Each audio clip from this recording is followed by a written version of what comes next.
और यहां जिंदा रह पाना रोज का संघर्ष है।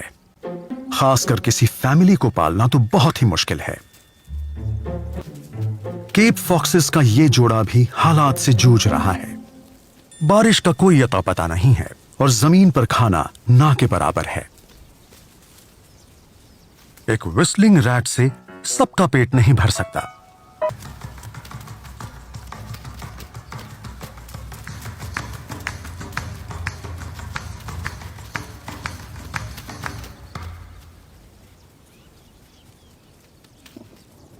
आखिरकार एक काला साया जल भुन चुकी जमीन पर पड़ता है और सूखे को खत्म कर देता है।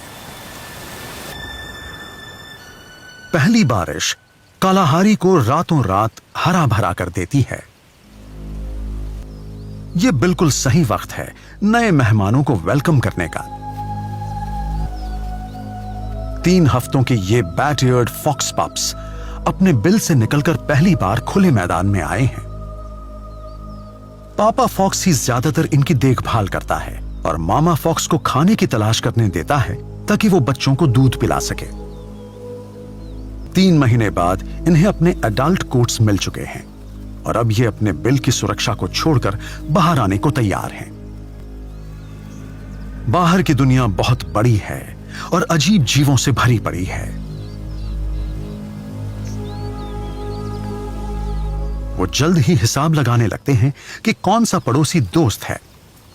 साफ है कि एंटीलोप से इन्हें कोई खतरा नहीं है।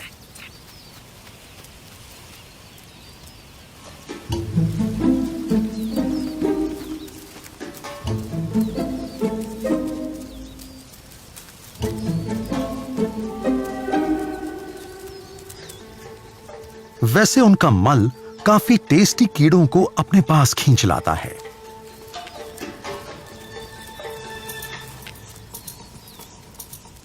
इस केप फॉक्स कब ने हाल ही में अपनी फैमिली को छोड़ा है। हालांकि यह सिर्फ 5 महीने का है, लेकिन अभी से एक माहिर शिकारी बन चुका है। बैट-ईयर्ड फॉक्स पप्स को अभी और प्रैक्टिस करनी पड़ेगी। पिता बच्चों को अपने फेवरेट टर्माइट माउंट्स तक ले जाता है।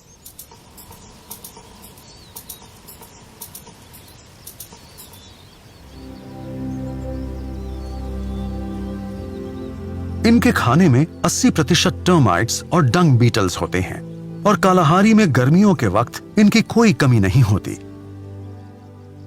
लेकिन जबरदस्त गर्मी का मतलब है कि कालाहारी के बैट-ईयर्ड फॉक्सेस अपने नॉर्दर्न रिश्तेदारों के मुकाबले गर्मियों में ज्यादा नॉकटर्नल हैं।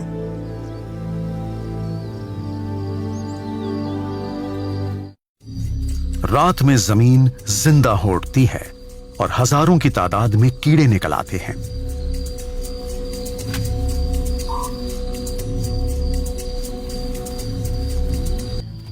पांच इंच लंबे कानों की वजह से लगता है जैसे ये पप्स पैरों पर सिर्फ कान लिए घूम रहे हैं, पर ये बड़ी सटीकता से पता लगा लेते हैं कि मल के नीचे कोई कीड़ा हलचल कर रहा है।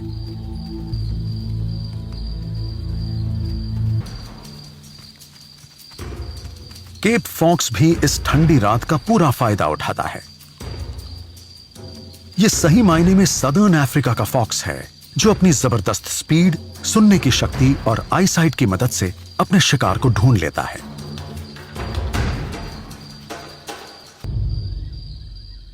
हालांकि बैट-ईयर्ड फॉक्सेस एक चूहे से बड़े जानवर का शिकार नहीं करते, लेकिन वो किसी दूसरे शिकारी का बचा खुचा शिकार खाने से भी परहेज नहीं करते।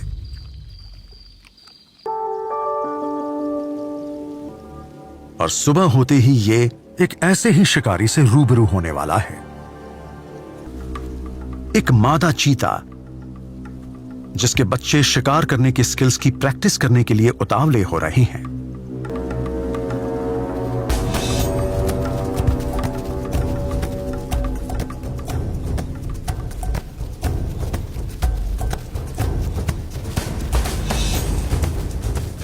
फॉक्स की किस्मत अच्छी थी क्योंकि ये यंग चीता अभी नौसिखिया है, तो कोई नुकसान नहीं हुआ। और फॉक्सेस ने कालाहारी में जिंदा रहने का एक कीमती सबक भी सीख लिया।